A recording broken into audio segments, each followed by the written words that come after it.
Hey, what's up everybody? Onepeg here, back from vacation. So we have a whole lot of patch notes, and there's some hidden stuff along with some things in the game files that denote some things that are coming.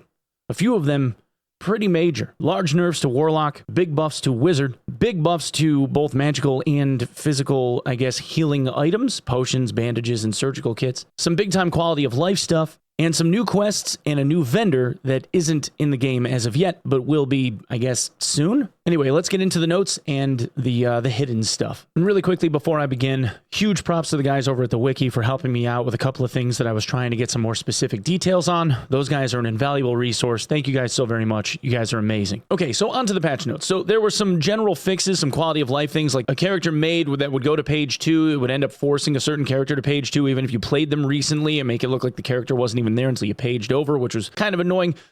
There was an issue where magic protection potions weren't dropping or spawning in dungeons, which was an issue because you got a small amount of them for a quest reward early on, but then there was a later quest where you had to drink one inside of a certain raid, and if you ran out, you couldn't really get new ones unless you went to the market and had to buy them. So that was kind of annoying. Issues were with Frost Wyvern animations, numerous holes in the environment through which rats could fall, so that was pretty common scene in Goblin Cave. There were places where you could kind of go through the map wall and end up outside of the map and then kind of run through a bunch of like weird geometry outside of each one of these levels and end up outside of certain boss rooms, which was kind of crazy. Cam Soda was kind of notorious for doing this on stream. Fixed an issue where various bookshelf levers wouldn't appear, so certain clients would show the books that you could interact with in order to open up the bookshelf walls, and then other clients, like your own teammates, would not see them or vice versa, so that obviously needed to be fixed. And then it says many other minor fixes. From here, let's talk about balance, and a few of these are pretty major. Did you guys know that today's video has a sponsor? Well, it does. The sponsor's me.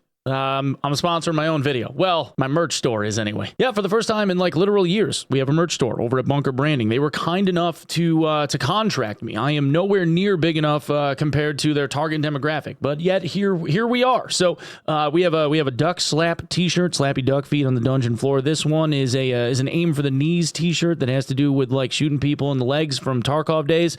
We have the honky shirt and then the Onepeg News Network t-shirt. So these are the highest quality blanks that I have ever seen from any t-shirt printer, provider, whatever that I ever.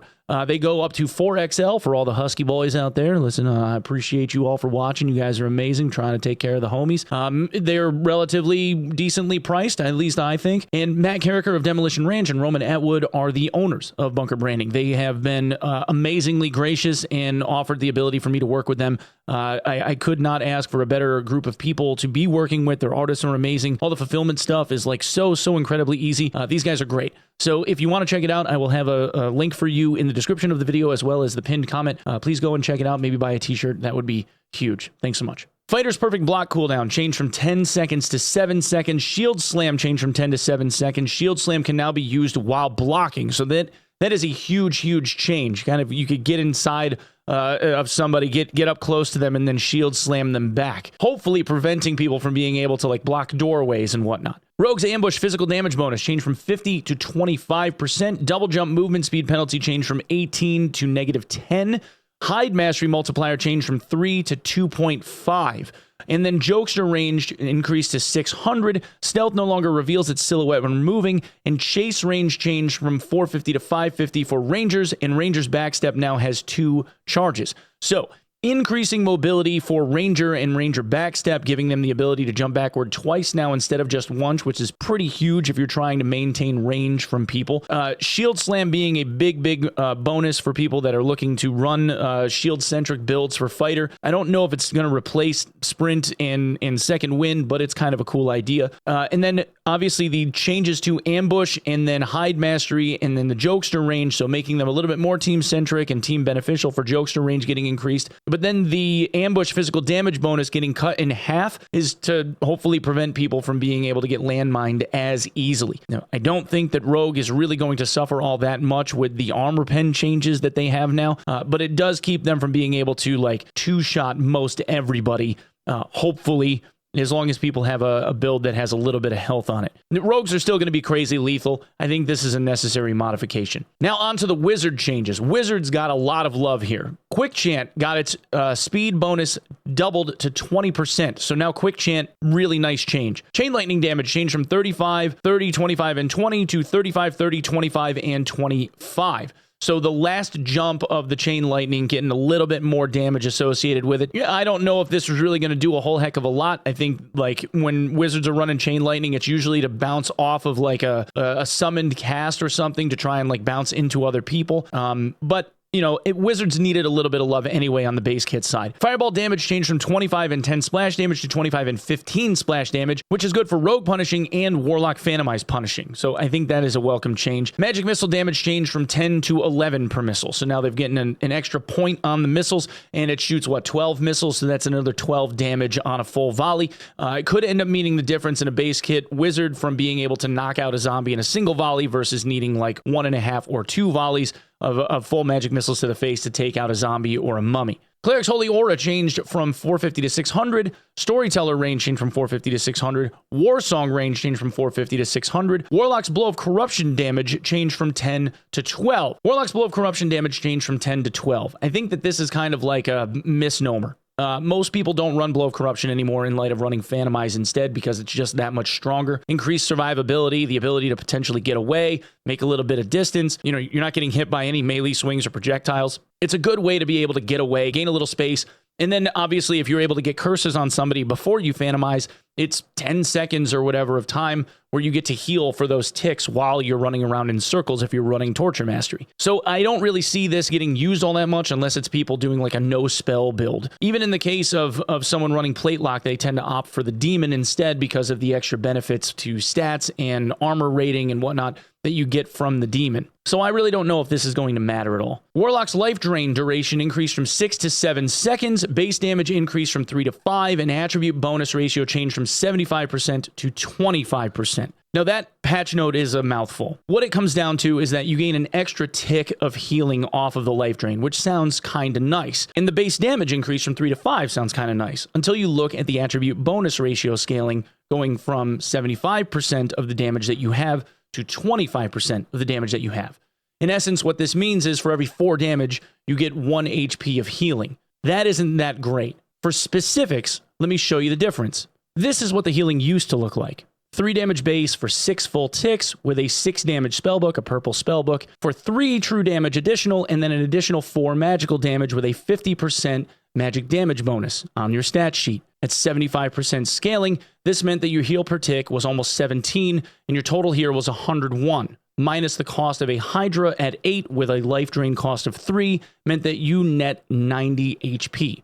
Sounds pretty good on paper compared to what we have now. So we have the 5 base damage, 7 ticks because you get the 1 extra for the duration, 6 spellbook damage based on a purple spellbook, 7 additional damage, 50% magic damage bonus with a 25% scaler means that your heal per tick for that same build is now 6 per second for a 44.6 total heal, minus the life drain cost means that your net is 33.6. Now I'm going to reference this again later. There's a point to this. Needless to say, the knees for a life drain build kind of got cut out from under it. There really is no reason to run life drain anymore at all.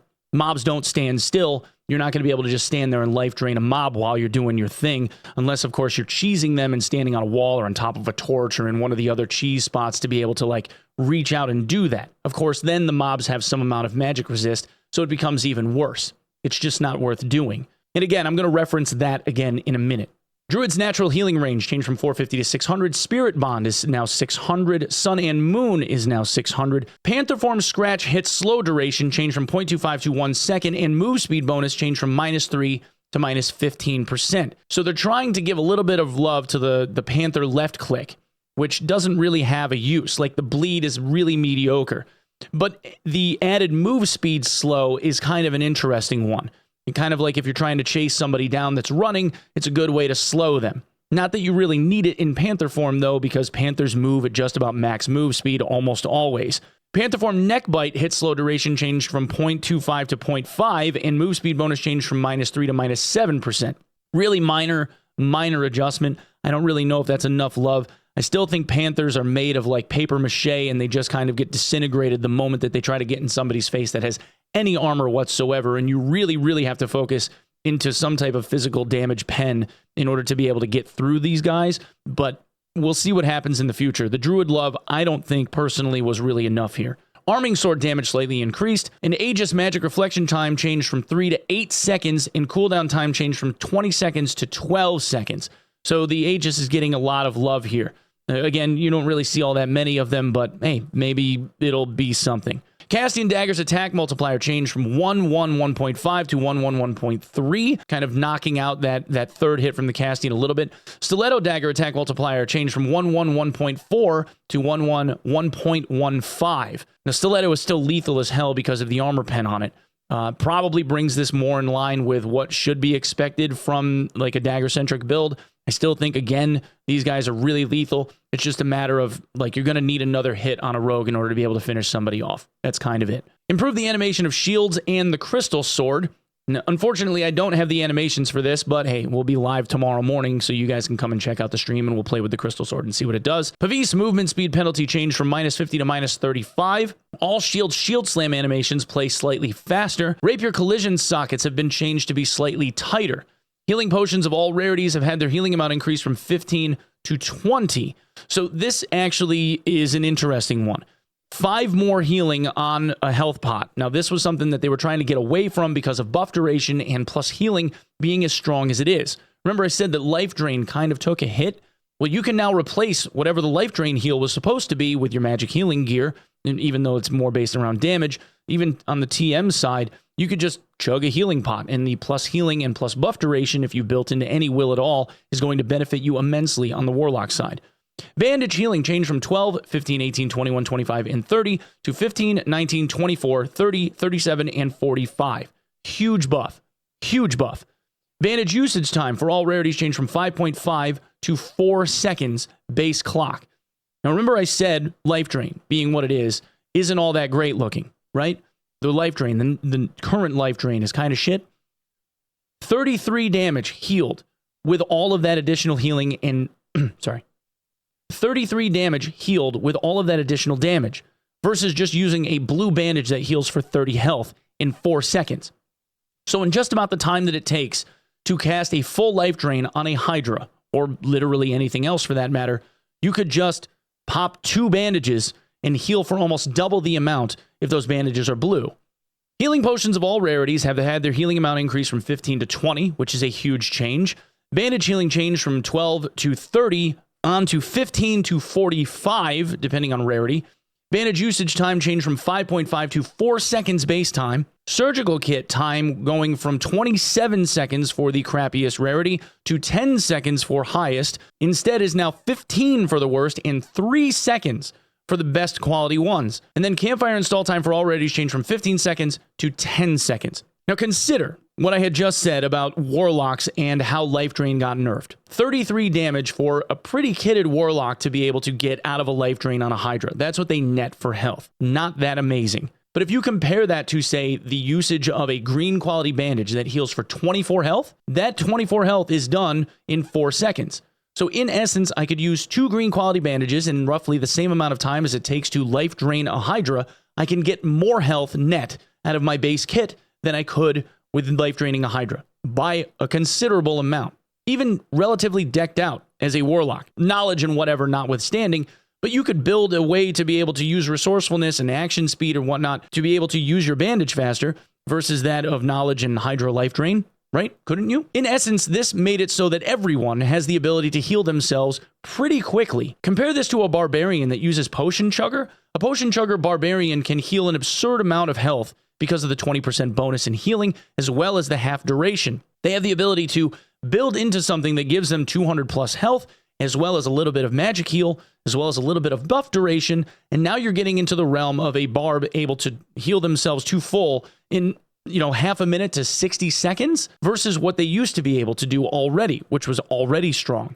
Then compound this with surgical kits. Surgical kits heal you for 100% of your health, no matter what. A blue quality surgical kit is 9 seconds in base duration. That means it's roughly 7 to 8 seconds for a base kit barbarian to use that same surgical kit on themselves. This means you can have a 200 to 250 plus HP barb healing themselves to full from damn near dead in like 8 seconds. Compare that to the life drain ability of a Warlock life draining a Hydra, and more or less what you're saying is as long as you can afford it, you can do exactly what a Warlock does, just way better in the same amount of time. Now, granted, this is the same for the Warlock too, but Warlocks essentially gave up the ability to be able to cast a spell that would do what a surgical kit does. Actually, it would be now 4 spells, 5 spells in exchange for what a surgical kit does in 8 seconds, to having to just use the surgical kit, or use the bandage, or use the health pots.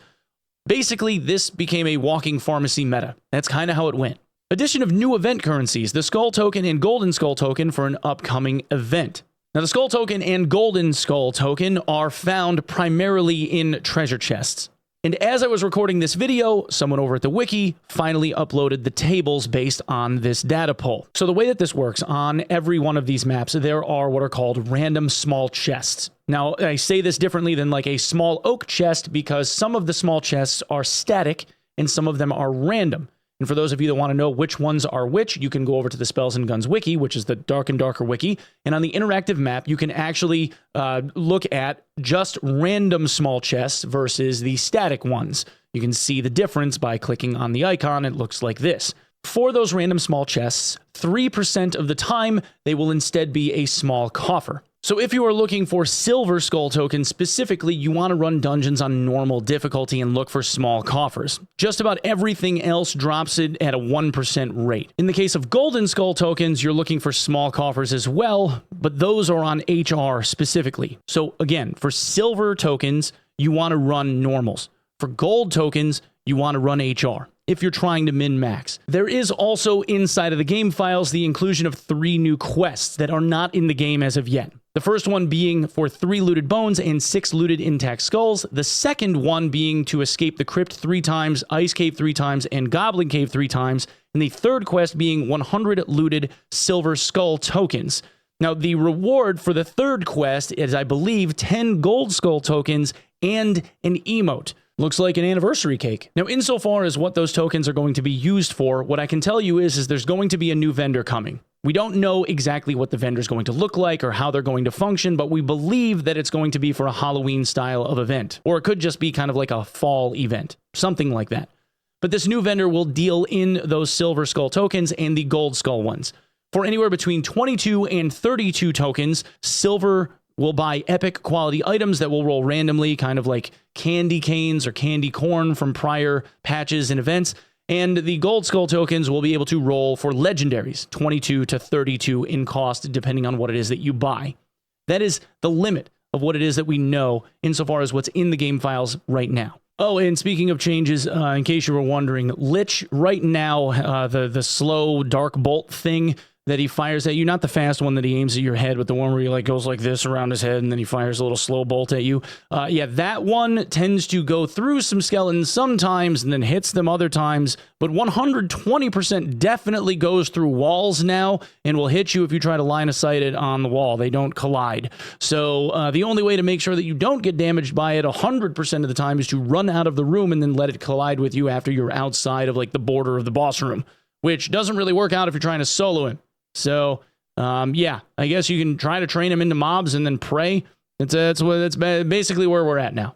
I don't really know. It's kind of broke. Also in Inferno, there's the addition of like this little rat hole looking deal in that one ramp room. You know, the one that's got the centaur up at the top, and then the berserker down at the bottom, and then the archers that are up at the top with the 2 death beetles. Yeah, there's like a hole underneath that ramp now that goes upstairs. Improve the feel of moving and equipping items in the inventory. Now, just about everybody agrees that it feels way snappier and way quicker than it used to. Add new experimental high roller restrictions to address the amount of solo, rat, and crow play in the high roller dungeons. High roller adventurers must have a minimum gear score of 225, and size of the party must match the solo, duo, trio queue size. The HR ante has been removed. We may adjust these settings based on data and feedback. This does kind of eliminate an awful lot of rat gameplay, meaning a solo person with nearly nothing on, usually playing a rogue, would go into HR by themselves, waiting to find dead bodies. They would kind of look around the map to find where people had been fighting, and then try to loot the corpses of people as the fighting continued off into other rooms and whatnot,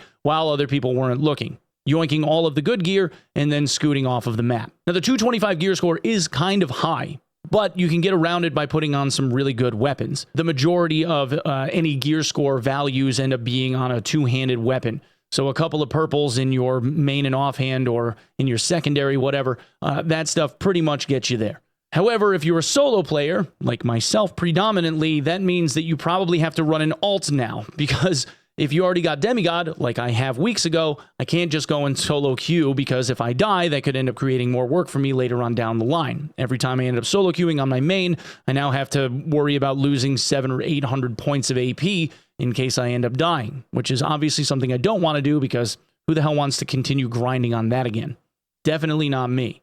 So I don't know if this is actually the answer, but it is a step in the right direction, and I see the logic behind it. Unfortunately, it just means that unless I'm playing in teams, I'm going to have to, like, solo on a different character, class, whatever. Allied player kills will no longer take an extended time to loot initially. So what this means is, again, anti-rat stuff. If I am on a 3-man team and our 3-man team ends up taking out another 3-man team, when we go to loot those corpses, it won't take us forever to loot them. It'll be just like if we were looting one of our allies. However, the next note, it says the time it takes to interact with an enemy corpse not killed by you or your allies changed from 7 to 12 seconds. Now it's only if you're outside of the party that did the killing.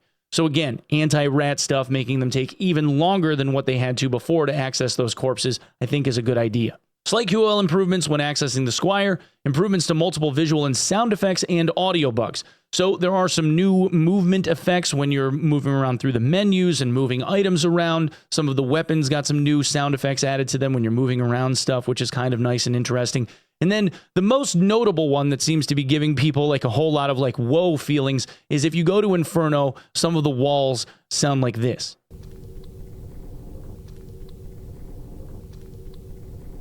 An in-game quest log now updates dynamically while in the dungeons. Huge quality of life improvement. So now as you are progressing through your quests, those quest logs will update in real time. Huge, huge benefit. And then the addition of new skins, emotes, and cosmetic rewards. One of the things that they did add was the ability to buy this Red Elite Skeleton skin for 6 blue shards, which previous to now did not exist for 6 blue shards in the store. There could absolutely be some additional things coming down the line. Maybe this stuff will end up being in the game next week or possibly the week after. We're not entirely sure.